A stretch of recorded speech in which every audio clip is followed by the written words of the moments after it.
This video was brought to you by my loyal patrons. Pledge today and you can participate in choosing what video comes to the channel next. Link in the description.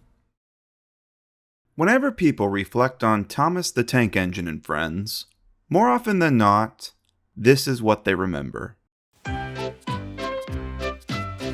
synthy theme song, the model train props on actual sets, the real steam, the insane practical crashes, the static faces and moving eyes that do 360s.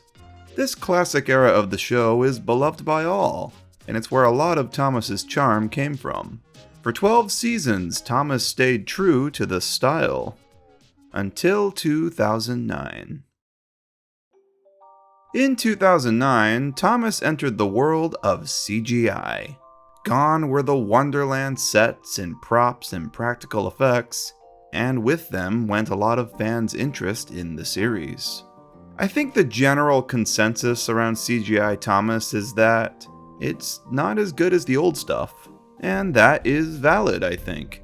CGI steam effects or a CGI crash will never look as impressive as a real, physical one.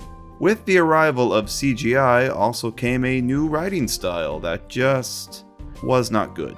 Thomas felt terrible. Thomas felt terrible. Thomas felt terrible. Thomas felt terrible. Alright, I get it! I would be lying though if I said CGI Thomas didn't have high points. It'd be an outright lie to say that it didn't have good seasons. In fact, it had quite a few great ones. Mattel bought Thomas in 2012, and with their takeover came a new writing team, headed by Andrew Brenner and Ian McHugh. Together this team brought us some of the best Thomas content we've had since the 90s. 5 solid seasons of episodes that featured surprises, respectful homages to the original source material, and plenty of wink-winks to fans. They're even going to write about me in a book and show me off in moving pictures on the television too. Don't be silly. That's never going to happen. But it did happen, didn't it? I'm here today to give this high point era of CGI Thomas some love and talk about what I think are 10 rather overlooked episodes. These are episodes that I think are genuinely great and did something wonderful, like utilize good storytelling, or develop a character in a meaningful way, or just do something really inventive for the series. Episodes that I don't see people really talk about that often. I mean, some might be talked about a lot, I don't know, I don't look at Twitter. Now, we've all seen the really great CGI episodes like Tit for Tat or Love Me Tender, and I've talked about ones like Henry's Hero like 4 times now. Everyone loves those, they're undeniably awesome, so we're going to try to stay clear of those well-known greats. The point of this video is to shed some light on overlooked episodes. 10 hidden gems that will make you appreciate this era of Thomas just a bit more. Let's dive in. I mean, we had parts snap off and bits come loose. Some engines I work with even exploded. Kapow! Cautious Connor is about, well, Connor, one of the newer characters introduced in the series. Connor is a super fast streamline engine that prides himself of being bang on time. Bang on time, I'm bang on time, I'm bang on time, I'm bang on time, I'm bang on time, I'm bang. But one day he goes a little too fast and breaks a side rod. The event scared him so badly that even after he is fully repaired, Connor is afraid to go fast again.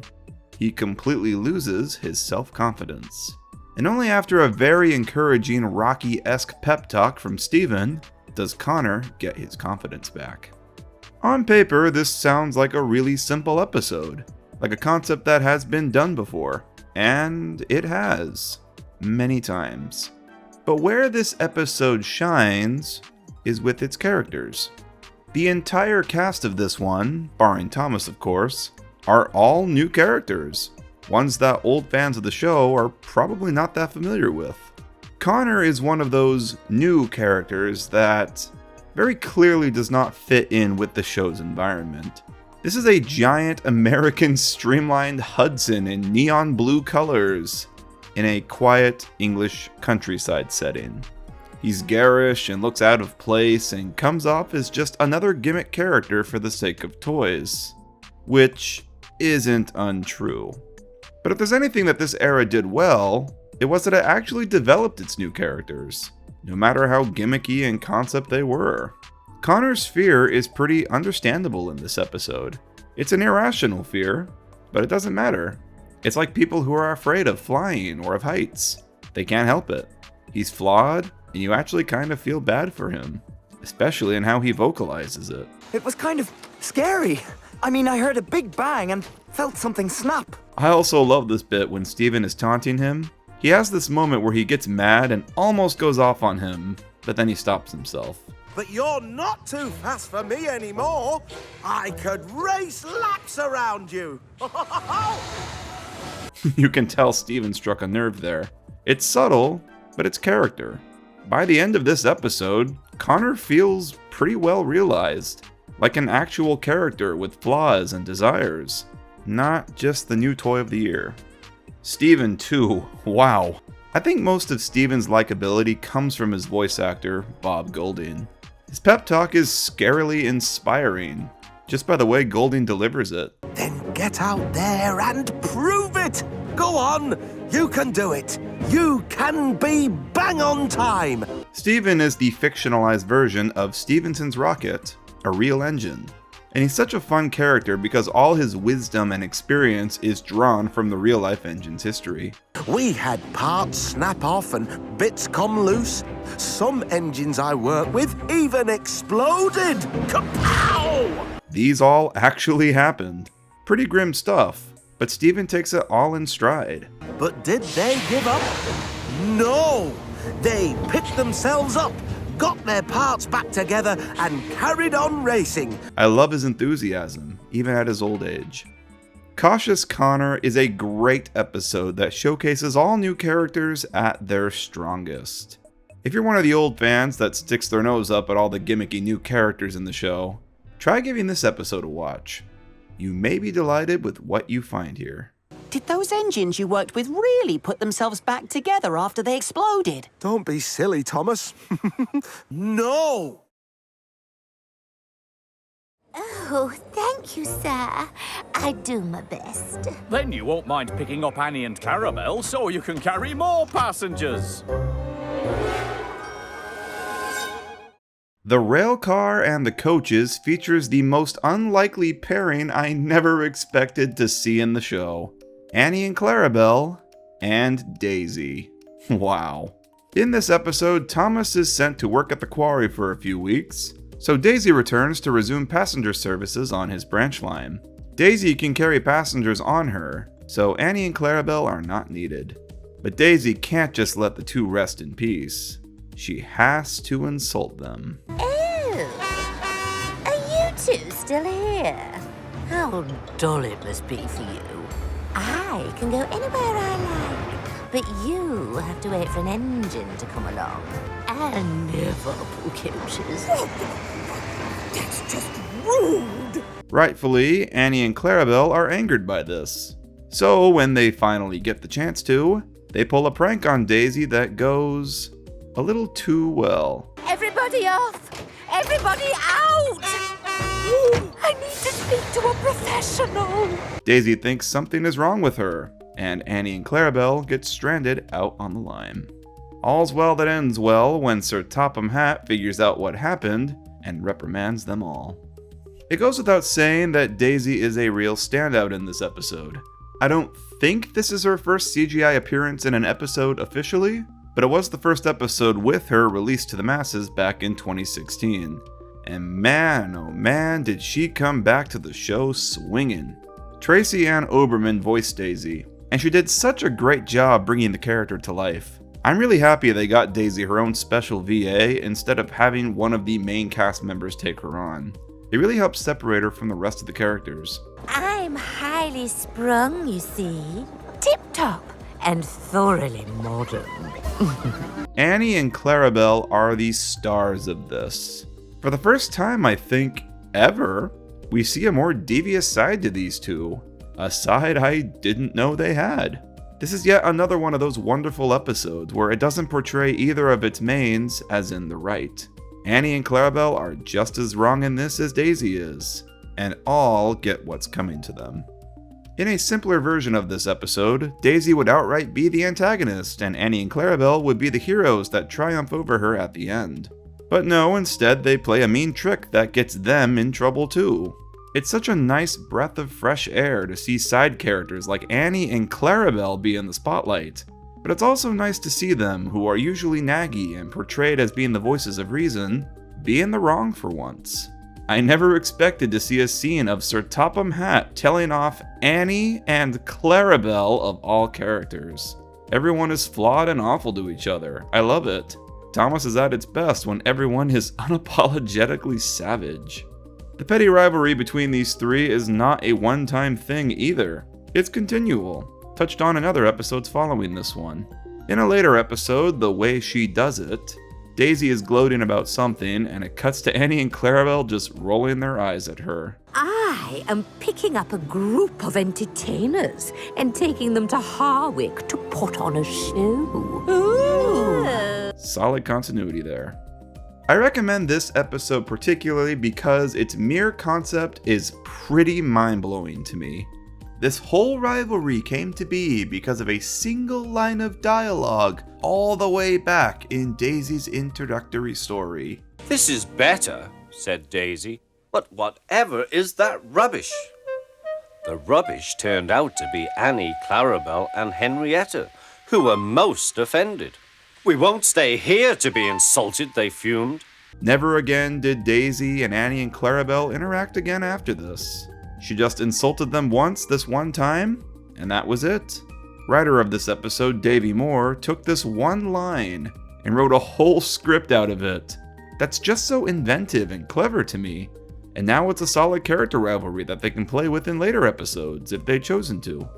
If you're familiar with the original Daisy episode, then I highly recommend the rail car and the coaches. But Annie and Clarabelle said I was grating, and I can't hear anything.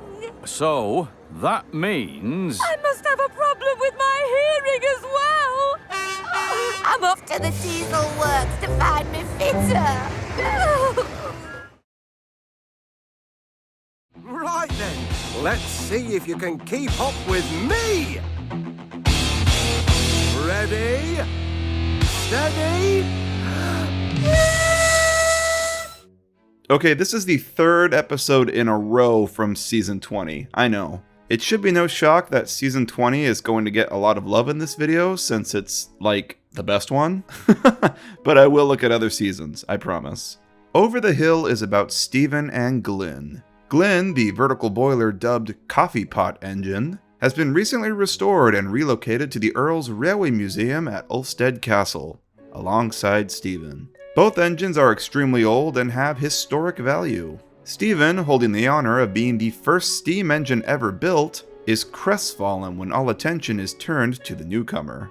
Jealous of him, he challenges Glyn to a race to settle who is the best engine of all. Boy, I don't think the Earl or the Fat Controller were like that. Oh, are you scared? I love this episode. It just has everything. It's another one of those CGI episodes that's focused entirely on new characters. And just like Cautious Connor, they're all extremely lovable. I love that Glyn has a backstory that is shown to us in a flashback. I like that the rocket's real-life history plays a vital role in Stephen's characterization again. I beat 4 other engines at the Rain Hill Trials. But what I love most of all about this one is its humor. This is a very self-aware episode.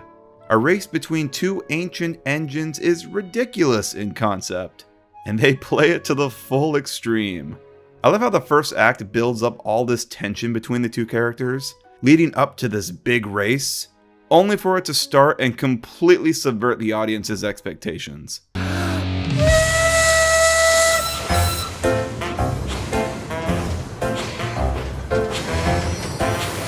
They roll out going like 5 miles an hour, and the episode just becomes a chuckle fest from that point on. What I love even more is that they subvert expectations again. Halfway through the race, the two old geezers just completely forget they're even racing, 'cause dementia, I guess, and just start complaining about the current state of the world and start throwing pot shots at passing engines. Would you like a cup of tea with that, young Gordon? The episode just forgets this race they were building up was even a thing, and it becomes these two just being old geezers together. I love it. It subverts expectations in the best way. If there's one thing that CGI Thomas was that the model era wasn't that often, it was genuinely funny. This is a banger of an episode featuring the Statler and Waldorf of Thomas. A total laugh fest. Check it out.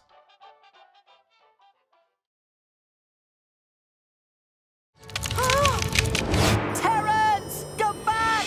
Go back! Don't worry, I'm almost at the other.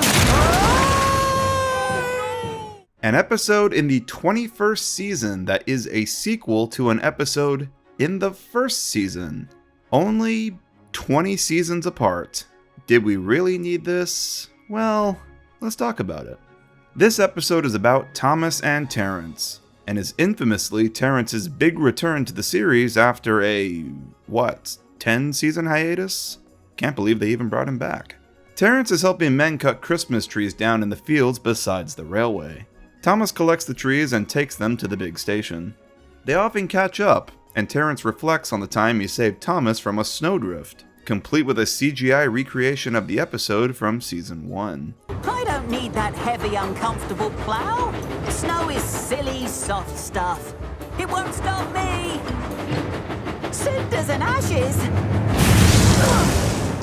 Oh, I'm stuck. One day, Sir Topham Hatt sends Thomas to collect a big tree near the lake Terrence is working at. Terrence, who is pretty chuffed about his being able to go anywhere with his caterpillar tracks, chugs across a frozen lake to the tree. On his journey back, however, cracks start to form. With Thomas's help, Terrence is saved before he falls into the lake, but the tree isn't so lucky. I'm sorry, tree. I'm sorry.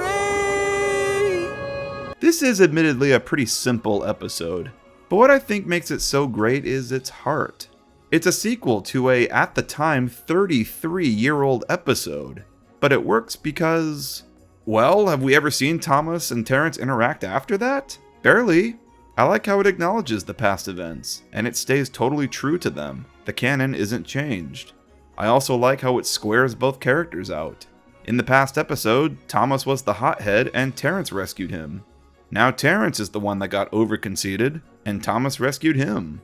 They're total equals now. I've seen some people say that Terrence is out of character in this episode, and to that I say, is he though? Did Terrence even really have a character in the original episode? Or any episode? Not really, if you ask me. He kind of just showed up wherever and was helpful, but like, that was it. He's kind of boastful in a Railway series story, Toby Takes the Road, which actually aligns with his character here. If they want to make Terrence self-confident, I say go for it, because he honestly was pretty much a blank slate to begin with. It may be overt fan service to bring Terrence of all characters back, but I think they handled him quite well. He got some much needed characterization, and it acknowledged the past with honor. A very sweet, albeit simple, episode. It's a sequel to an episode from 21 seasons ago that no one asked for. But boy am I glad we got it.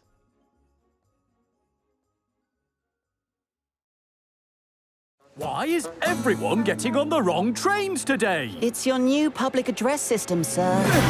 It can't be. Passengers wishing to travel to train is ready to board at platform. Oh dear. PA Problems is, wait for it, a Sir Topham Hatt episode. Yeah, not often we get many of those, huh? In this one, Sir Topham Hatt decides to update the public address system at the big station with a brand new one, for no reason other than the new one looked impressive to him. The new PA system turns out to be rather faulty, and causes more problems than it solved. Oh dear. After he realizes his mistake, Edward goes to save the old one from the scrapyard before it's too late. This episode reminds me a lot of the one from the classic series, The Fogman, from Season 6, in which Sir Topham Hatt learned a very similar lesson. In fact, that episode has basically the same plot as this. Sir Topham Hatt decides to use a new version of something just because it's new, but it ends up causing more problems. And he learns that just because something is old doesn't mean it's outdated. As much as I like The Fogman, I think PA Problems is the superior episode. First, because Topham updating his PA system in this didn't cost a man his livelihood. What will Cyril do now, he asked. He will be getting a much-needed rest, said Sir Topham Hatt. Poor Cyril, he's been scrapped. Damn, Topham is ruthless. And second, because of how the moral is delivered. At the end of the episode, Edward comes in to save the day as always and says this line. Just because they're old doesn't mean they're not useful. I'm never a fan of when a moral is outright said in episodes, but they couldn't have chosen a better character to vessel this. Edward may be referring to the PA system literally here, but it's also a solid sum up of himself as a character. Edward is old.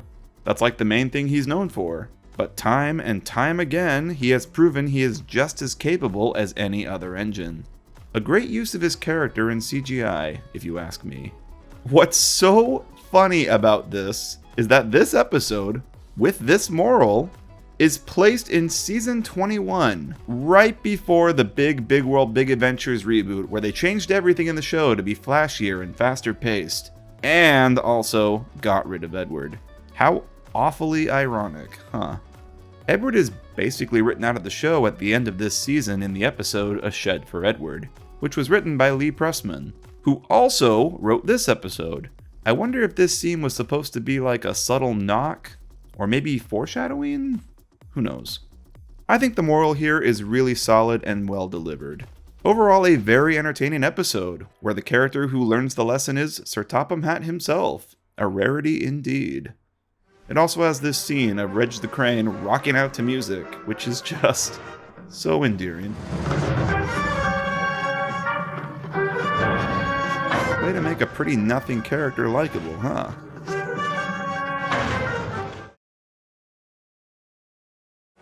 And then there was trouble.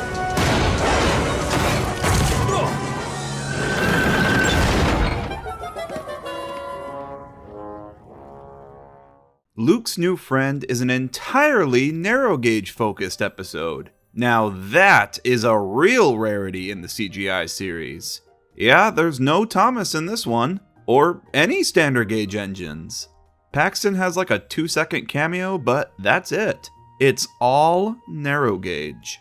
This episode spotlights Luke, his first time in the limelight since his introduction in the movie Blue Mountain Mystery.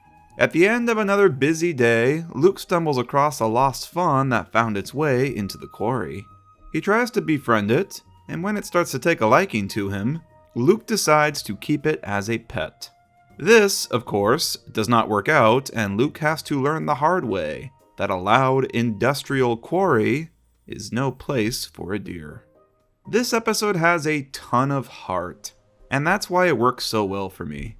Luke's motivation to keep the deer is pretty understandable. He does belong here.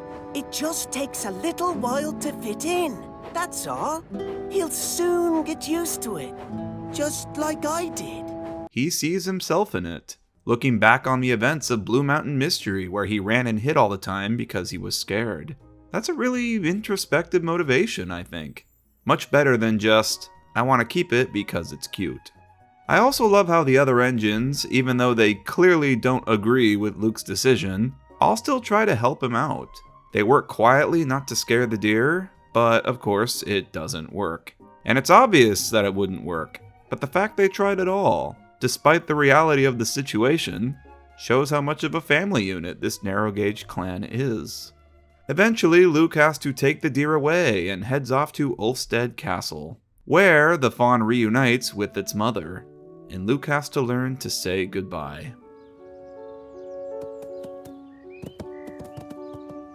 That's okay, friend. Off you go.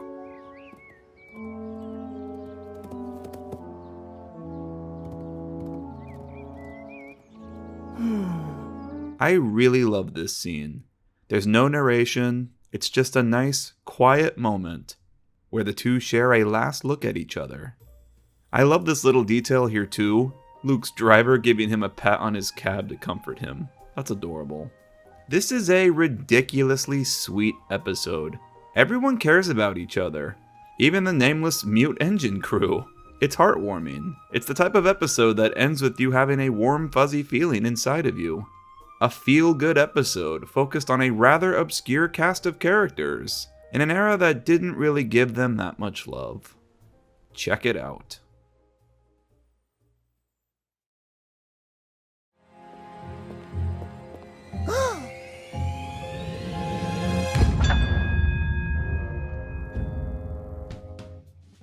Another Sir Topham Hatt-centric episode on this list, you ask? Well, if you look at just the title, yes. But this isn't really a Sir Topham Hatt episode. It's an ensemble episode. In this one, Percy overhears some damning dialogue from some station workers that suggests Sir Topham Hatt quit. The Fat Controller won't still be here, will he? No, he won't be here. I'll find out when he's going. Well, the sooner he's gone, the better. The engines all conclude he's leaving because of how much trouble they all cause him, so they decide to work as hard as ever. However, their worries are only worsened when Percy witnesses the same men moving everything out of Topham's office. We'll come back for another lot in a minute. We have to clear everything. When everyone hears the news, they conclude Sir Topham Hatt isn't quitting. He was sacked. So they really are throwing him out. We'll have a new controller, I suppose. In an effort to keep Topham as their controller, the engines go on strike. There is a lot in this episode that is reminiscent of very early episodes and stories in the series. The engines all going on strike for one, which was a common thing in the early years. What I love about this though is that their going on strike is not out of selfish reasons. They're doing it in an attempt to save their boss. That's actually really sweet. Sir Topham Hatt has this bad rap on the internet as being like an evil dictator that treats his engines like slaves.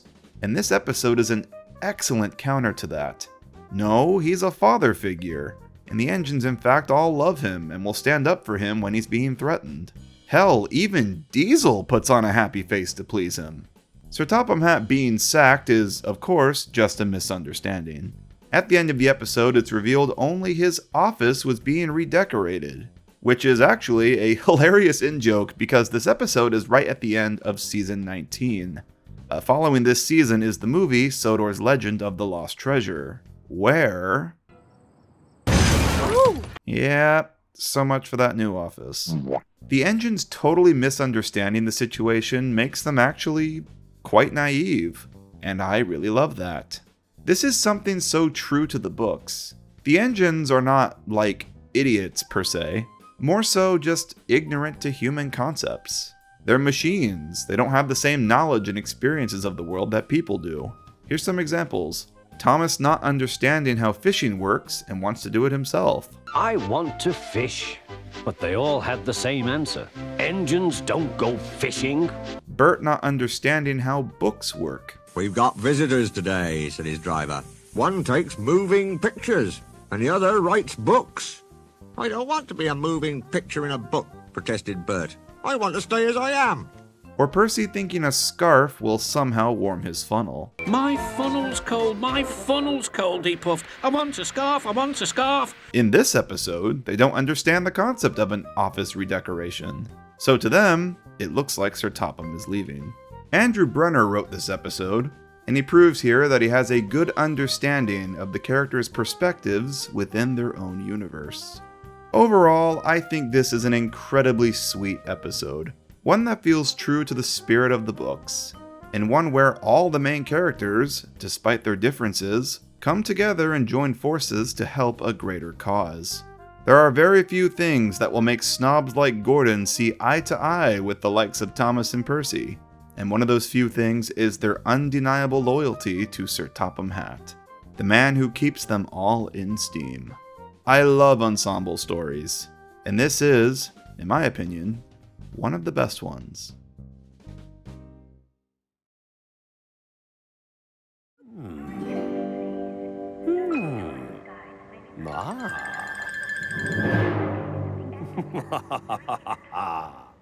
Confused Coaches is a Gordon and Spencer episode. In fact, it's the only Gordon and Spencer episode in the CGI series. A pretty crazy realization, right? I totally thought these two had more episodes together, but I guess not. When Spencer was introduced way back in Season 7, it was a pretty striking introduction because he actually showed up Gordon, something that's never been done before. Gordon, the top link proven best engine on the railway, had finally met his match. An engine that was objectively better than him, in all regards, and he wasn't about to let Gordon forget that. Spencer is Buzz Lightyear, Gordon is Woody. The newer, better engine came along and dethroned the king. I was only trying to be useful, grunted Gordon. Whenever Spencer popped up in the show following this episode, they always had some fun toying with this rivalry between the two. Gordon feels emasculated and feels he always has something to prove when Spencer's around. And Spencer is a smug douche who knows he's better and likes to shove it in his face. I'm faster and finer than all the engines on Sodor put together. Spencer's just a big silver show-off, sniffed Gordon. I'm obviously faster than you are. I'm streamlined. A never-ending loop of pettiness between these two. Never did I expect the show to reach a sort of conclusion to this series-long rivalry. Confused Coaches is, basically, the end-all be-all to the Gordon and Spencer tiff. The episode starts out pretty standard fare. It's New Year's Eve, and Spencer is back on Sodor to haul a special dinner train for the holiday. Him and Gordon are throwing smacks at each other as usual. If numbers are so important, then why is Thomas number 1 and you are only number 4? Well, you don't even have a number. Spencer decides to pull one over on Gordon by sitting at his platform, forcing Gordon onto the one beside him. This causes a whole kerfuffle as the wrong trains are unknowingly coupled up to the wrong engines. Spencer ends up with the Express and Gordon with Spencer's dinner train. Only after Gordon realizes what happens, he sets chase after Spencer and the race is on. Of course, everything gets sorted out at the end, and both engines are rightfully reprimanded. Pretty entertaining episode so far, but what really pushes it over the line for me is the ending. In the final scene of the episode, after all the mess is sorted, Spencer and Gordon are encouraged to apologize to each other, and surprisingly, they do so without argument. I'm sorry I took your platform and upset all your passengers. And I'm sorry I teased you about which platform was the best. There's not that much of a difference, really. An earned, genuine moment where these two see each other as they are. And in the spirit of the new year, the two finally put their differences aside and start a new leaf. It's a new year and a new start for you both. This episode came about in the show's 21st season, and it is the final time we see Gordon and Spencer interact. Other than a quick cameo in season 22, Spencer never appears again. It really feels like this was the intended final appearance of Spencer, and the writers wanted to give him and Gordon a proper bookend. I think the biggest disappointment of the CGI series, for me, is that it often sticks to the status quo. Characters are never allowed to really grow and change greatly. They may experience growth in one episode, but then reset when the next one starts.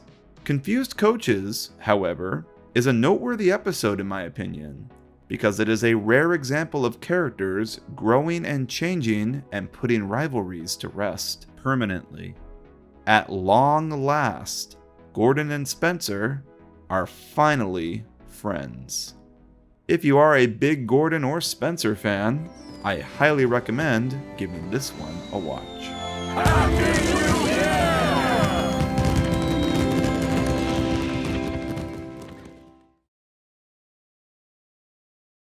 I'm highly sprung. A bump like that could be bad for my swerves, not to mention my... Bye, Daisy! So rude. Springtime for Diesel has made its way towards the top of the list of my favorite CGI episodes. As the title suggests, this episode is about Diesel. Can we talk about the title for a second? The title is a play on the title Springtime for Hitler, which is a musical that was written for the 1968 Mel Brooks film, The Producers. They referenced a Mel Brooks film in Thomas. They referenced Hitler in Thomas the Tank Engine. They compared Diesel the train to Hitler. I can't get over that. That's absolutely hysterical. Whatever big wig at Mattel that let this slide has a great sense of humor. In this episode, Diesel is being his normal CGI bully self, bumping into others rudely for the sake of being a jerk. He bumps Daisy one day, which later proves to have damaged her. Daisy's highly sprung springs snap and she has to go out of service to be repaired. When Diesel catches wind, he starts to feel guilty. He goes through the stages of denial, of course denying it at first. I wonder what happened to her. How should I know? Then he gets angry. Have you heard the news, Diesel? And finally, bargaining. One night, while he thinks Daisy is asleep, he creeps up to her and basically spills his guts out. I'm sorry for shunting into you the way I did, Daisy. I really didn't mean to cause you any trouble. He starts out simply apologizing, but it opens a floodgate and he starts ranting about basically why the way he is. Other engines aren't nice to me, so why should I be nice to other engines? And they blame me for everything. He's rude because he has this preconceived notion that everyone judges him before he does anything. All he really wants is a friend. I like you. Although after this, I don't suppose you'll ever want to be my friend. When this episode first came out, I thought very little of it. I saw it, I thought it was decent, and then I moved on. But somehow, it keeps working its way back into my scripts as an example of writing good characters. I have talked about this episode in detail in the past because it really is something special in my opinion. Never did I ever think we'd get an episode that goes into the psyche of a character, especially the show's token baddie. You can trace Diesel's disdain for everyone all the way back to his first appearance, where all he wanted to do was make a good first impression in front of everyone. Is that James and Henry and Gordon too? I am delighted to meet such famous engines.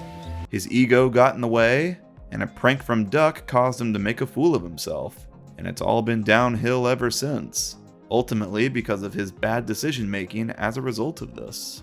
This look into what makes Diesel tick alone is great, but the episode doesn't stop there. After Daisy is finally repaired, Diesel tries to reconcile with her again. Are you all fixed up now, Daisy? Yes, thank you, Diesel. But she doesn't forgive him. In a typical kid show, hell in even a typical Thomas episode, after the wrong character says their heartfelt apology, they're forgiven and the lesson is learned. But not this time. Daisy doesn't forgive Diesel and berates him. If you want to make friends, Diesel, you need to change your ways. This is such a good character reflection that shows just how far along Daisy herself has come as a character. When she was first introduced, she was just as bad as Diesel is now. Selfish, egotistical, acting all on impulse. But over the series, including the season just before this one, she gained humility, and as of this episode, became pretty mature. She grew up. Daisy looking at Diesel now is like looking in a mirror of her former self. Since their debuts, Daisy's character journey was steadily uphill, while Diesel's went down. It's only after this scolding does Diesel decide it's finally time to make a change. When the next opportunity comes for him to bump Daisy, he resists, and instead is cheerful to her. Good morning. How are you today? Diesel! Well, gosh, I'm very well. Thank you for asking. He can't make her forgive him, but he can take the first step to reconciliation. This episode ends with this very hopeful line from the narrator. Maybe Diesel can make some more friends. if he really can learn to change his ways. And leaves the audience with some hopefulness for him. I absolutely love that. We don't necessarily need to see Diesel reform. We just need to know that he's finally on the right path. It leaves it up to our imagination where he goes next. How I would have loved if this was the last time we ever saw Diesel in the series. It is a shame that they don't stick to this character progression. In the very next episode, which is also coincidentally another Daisy and Diesel story, Diesel is pretty much back to being his old self. I know episodes get swapped around in production. It's totally possible a most singular engine was written before springtime, but the order changed. But it ultimately doesn't matter because Diesel is just a stupid bully again in the following seasons anyway. He never changed. Even though Diesel ultimately didn't reform, I love that this episode implies that he could. The overall message is really progressive and uplifting. No one is bad without reason. Everyone has their inner demons. Even the most dastardly can find a path to redemption. A very well-written episode of the series that uses its characters in such a wonderfully dynamic way. I highly, highly recommend this one. Easily one of my favorites.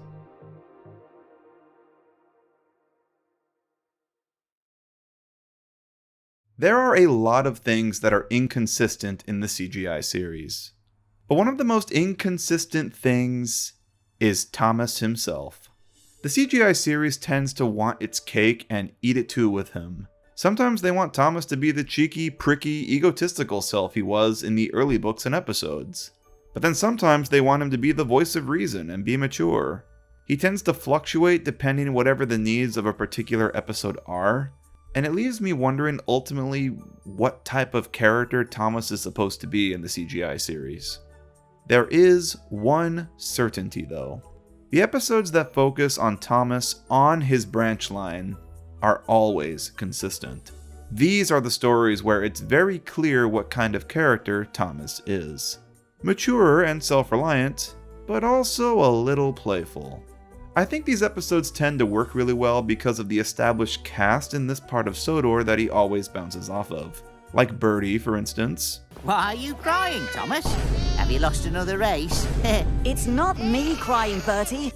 And especially Annie and Clarabelle. Annie and Clarabelle never really became characters until the CGI era of the show.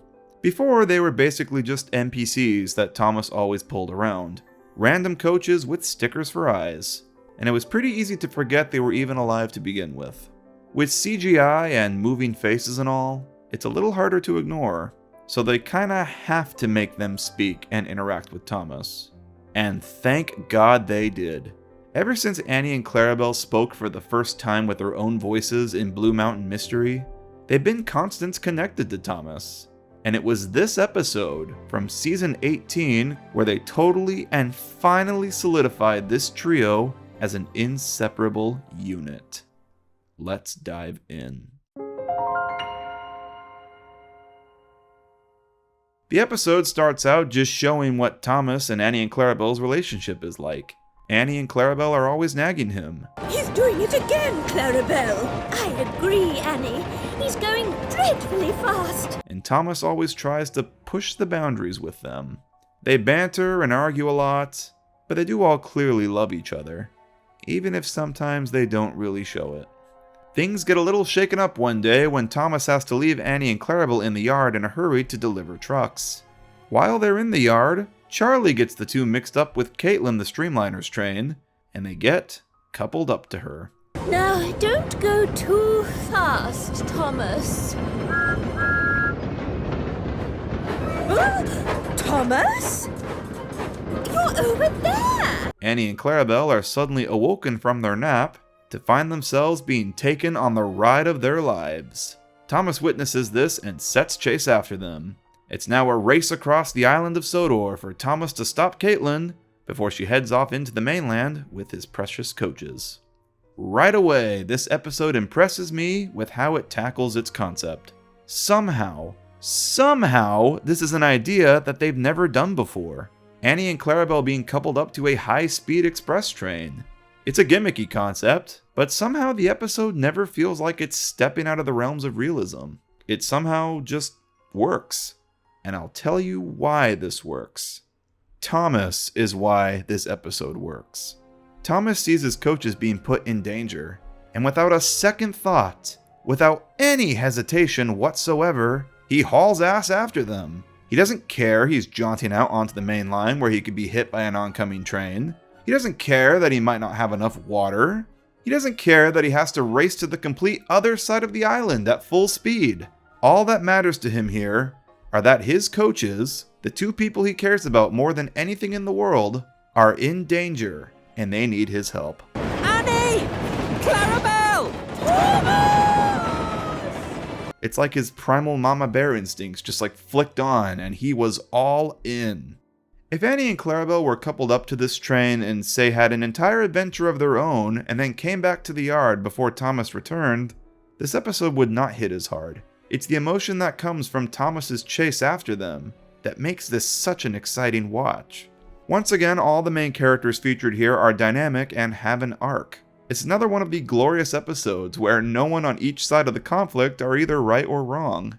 Annie and Clarabelle learn to never complain about Thomas going fast again. I'll never complain about Thomas again! Nor will I! And Thomas learns Annie and Clarabelle are the most important people in his life. You never realize how important some things are to you until they're gone forever. Of course, though, it's a kid's show, and it has a happy ending. Good old hero saves the day and comes back to Sodor with them. All reconcile, and it ends with the three traveling off into the sunset together as a unit. An absolutely amazing episode of Thomas and Friends. I've done a lot of thinking about what my favorite episode of the CGI series is. There's a lot to choose from. Springtime for Diesel is up there. Henry's Hero, of course, is fantastic. And all the well-known greats like Tit for Tat are, of course, amazing. But I think this is it. I think Not So Slow Coaches is my favorite CGI episode.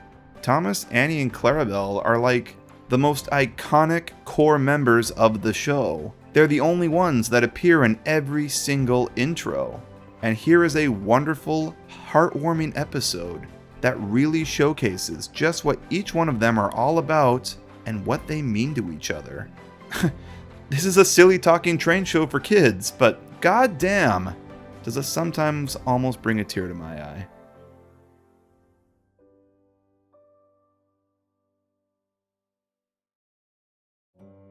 Now, are there other great CGI episodes, you ask? Well, duh, yeah, of course there are. There's plenty. But I can't talk about all the good ones. But hey, if this video does well, maybe I'll do a part 2. We'll see. I would say that I've created a playlist of all the episodes here so you can go and watch them, but unfortunately Mattel has been pretty livid lately about Thomas episodes on YouTube. Fortunately, all the seasons that feature the episodes I've talked about here are all on Amazon, and you can watch them all for free with Prime. I think that is currently the best place to watch Thomas episodes online, since they don't seem to be streaming anywhere else, at least right now. Or, just go buy the DVDs. Mattel can't take those away from you. We stand physical media in this house. That's all from me today, folks. I hope you all enjoyed that. I've been meaning to make this video forever, but it would never win the Patreon polls, so it just kinda kept getting put off. I finally said, you know what? F it. I'm just gonna make it anyway because it's just something that's been on the list forever and I want to do it. Once again, a major thank you to all my patrons for their support amid the channel takedown kerfuffle and me getting back on my feet on this one. If you want to continue to support me and my content, Patreon is the best place to do so. We'll all get through this together. See you all in the next one, folks. Bye!